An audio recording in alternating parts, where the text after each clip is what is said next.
तर स्वागत आहे मित्रांनो, वर्धा यवतमाळ नांदेड रेल्वे लाईन सिरीजच्या आजच्या आपल्या नवीन अपडेटमध्ये आपल्या चॅनल VR ब्लॉग्सवर. चॅनलवर नवीन असाल तर या अपडेटला शेवटपर्यंत नक्की पहा. तर या सिरीजमध्ये आज अपडेट घेण्याकरिता आज आपण आलो आहे यवतमाळ ते कळंब यांच्या दरम्यान तयार होणाऱ्या 3 किलोमीटर लांबीच्या टनलच्या समोरच्या भागाला. या दिशेने रेल्वे लाईनची टनल जी आहे ती साधारणतः 2 किलोमीटरवर समाप्त होणार आहे व या दिशेने ही रेल्वे लाईन टनलमधून बाहेर आल्यानंतर या दिशेने येणार आहे. डावीकडे जो रस्ता जात आहे हा कार्ली गावाकडे जात आहे आणि कार्ली गावाच्या समोरच यवतमाळ ते कळंब यांच्या दरम्यान साधारणतः 2.5 किलोमीटर लांबीची टनल जी आहे ती या समोरच्या रोडला बनवण्यात येत आहे. हा जो रस्ता आहे हा कार्ली गावाकडे जातो आणि या कार्ली गावाकडे जाण्याकरिता या रेल्वे लाईनच्या वरती पुलाच्या निर्मितीचे जे कार्य आहे ते या ठिकाणी बऱ्याच दिवसापासून चालू असलेले आपण मागील अपडेटमध्ये बघितले होते. आजच्या दिवशी आपण या ठिकाणी पाहू शकता की या ठिकाणचा जो मेन पूल आहे त्यावर स्लॅब कास्टिंगचे जे कार्य आहे ते पूर्ण करण्यात आले आहे आणि आता दोन्ही साईडचे जे रॅम्प्स आहे त्याची तयारी या ठिकाणी चालू असल्याची आपल्याला दिसून येईल.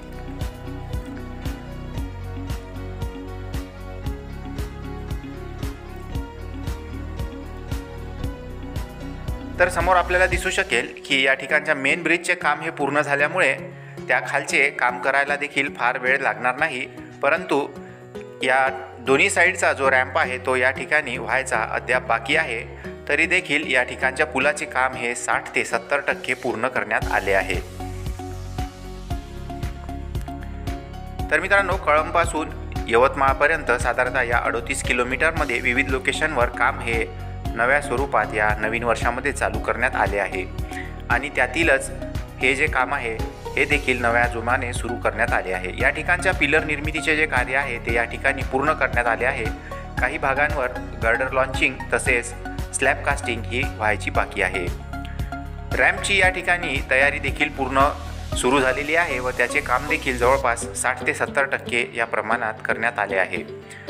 त्यामुळे टनलमधून बाहेर आल्यानंतर या ठिकाणच्या पुलाचे काम हे लवकरच केले जाईल. टनलमधून बाहेर आल्यानंतर रेल्वे लाईनवर येणारा हा दुसरा पूल असेल आणि या पुलाचे आपण काम आतल्या साईडने देखील पाहू शकता की पुलावर जाण्याकरिता या ठिकाणी हे रस्ता बांधण्याचे जे काम आहे ते या ठिकाणी सुरू करण्यात आले आहे. या ठिकाणची परिस्थिती पाहता साधारणतः 1 ते 2 महिन्यामध्ये हा पूल पूर्ण होईल अशी अपेक्षा करायला हरकत नाही. याबद्दल आपले काय मत आहे ते कमेंटमध्ये जरूर कळवावे. तर या ठिकाणावरून कळंब स्टेशनची लांबी उजव्या दिशेला साधारणतः 20 ते 25 किलोमीटर तर डाव्या दिशेला यवतमाळ या शहराची लांबी या ठिकाणावरून साधारणतः 15 किलोमीटर असणार आहे. या ठिकाणावरून आपण पाहू शकता की या ठिकाणी या रॅम्पचा जो एंड आहे तो या दिशेला होणार आहे. सरळ हा रस्ता कार्ली गावाकडे जातो आणि हा रस्ता यवतमाळ वनी किंवा यवतमाळ चंद्रपूर या रोडवरून जाण्याकरिता वापरण्यात येत आहे. या दिशेला समोर जाऊन आपण टनलकडे जाऊ शकता. तर या उजव्या दिशेला आपण पाहू शकता की यवतमाळ चंद्रपूर हा रोड या ठिकाणावरून साधारणतः 100 मीटर अंतरावर असल्याचे आपल्याला दिसून येईल.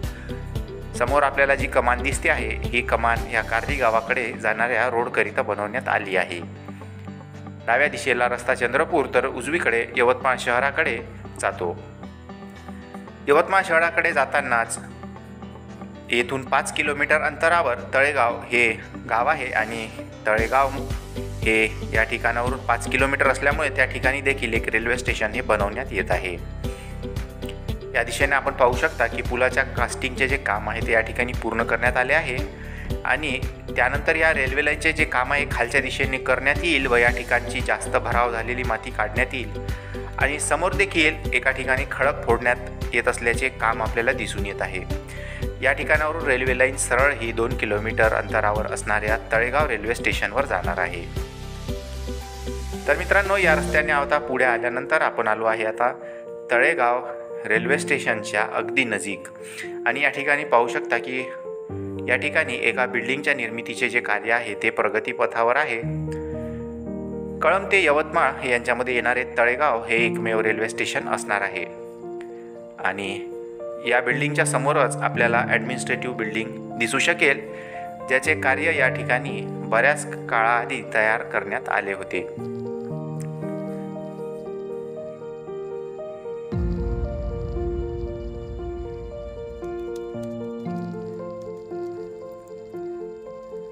तर आणखी समोर जाऊन या रोडने गेल्यावर आपल्याला या ठिकाणावरून आता दिसू शकेल की या ठिकाणच्या ॲडमिनिस्ट्रेटिव्ह बिल्डिंगचे जे काम आहे ते पूर्ण करण्यात आले आहे. तळेगाव रेल्वे स्टेशनवरून यवतमाळ रेल्वे स्टेशन हे 12 ते 15 किलोमीटर अंतरावर असेल, तर कळंब रेल्वे स्टेशन हे 25 ते 30 किलोमीटर अंतरावर असणार आहे. समोर आपल्याला दिसू शकेल की ॲडमिनिस्ट्रेटिव्ह बिल्डिंगचे काम हे फार काळ आधीच तयार करण्यात आले होते आणि त्या शेजारी टॉयलेटच्या बिल्डिंगचे निर्मितीचे जे कार्य आहे ते सुरू करण्यात आले होते आणि आजच्या दिवशी आपण ते सुद्धा कार्य या ठिकाणी पूर्ण झाल्याचे पाहू शकतो. या ठिकाणच्या प्लॅटफॉर्मच्या भिंत निर्मितीचे कार्य देखील पूर्ण करण्यात आले आहे. याबद्दलचा आपण अपडेट बघितला नसेल तर प्लेलिस्टमध्ये जी प्लेलिस्ट लिहिली आहे आय बटनमध्ये, त्यामध्ये जाऊन आपण तो अपडेट नक्की चेकआउट करावा.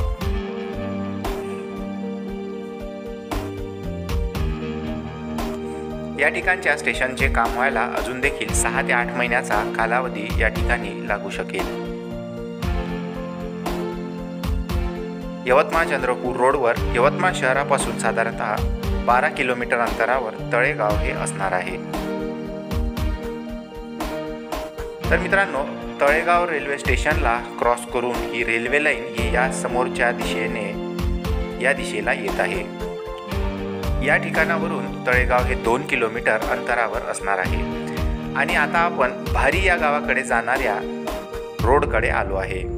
आणि या ठिकाणी पाहू शकता की या ठिकाणी रोडच्या निर्मितीकरिता पुन्हा एकदा या ठिकाणी पुलाची जी निर्मिती आहे ती करण्यात आली आहे. या ठिकाणी देखील आपण पाहू शकता की पुलाच्या दोन्ही रॅम्पचे जे काम आहे ते 70 ते 80% जवळपास पूर्ण करण्यात आले आहे. या ठिकाणच्या पुलावर देखील स्लॅब कास्टिंग ही नेमकीच करण्यात आली आहे. दोन्ही साईडचे रॅम्प हे जवळपास पूर्ण होत आल्याने या ठिकाणचे काम व्हायला साधारणतः 15 ते 20 दिवसांचा कालावधी अजून लागू शकतो. त्यानंतर हा वरचा पूल तयार होईल. वरच्या दिशेने वाहतूक सुरू झाल्यानंतर खालच्या दिशेने ही टाकण्यात आलेली माती काढून टाकण्यात येणार आहे व खालच्या दिशेने पुलाखाली रेल्वे लाईनचे जे काम आहे ते करण्यात येणार आहे. या दिशेला आपण भारी या गावाकडे जाऊ शकता. या ठिकाणचे हे काम झाल्यानंतर ही रेल्वे लाईन खालच्या दिशेने जाणार आहे या दिशेला, म्हणजेच यवतमाळ रेल्वे स्टेशनच्या दिशेला. त्याबद्दलचा अपडेट आपण घेऊया पुढच्या अपडेटमध्ये. तर मित्रांनो, कसा वाटला हा अपडेट हे आम्हाला कमेंट करून जरूर कळवा. अपडेट आवडला असल्यास चॅनलला लाईक, शेअर आणि सबस्क्राईब करा. सुपर थँक्स हे बटन दाबून तुम्ही आमची आर्थिक मदत देखील करू शकता. तर आता भेटूया नवीन माहितीसह पुढच्या अपडेटमध्ये.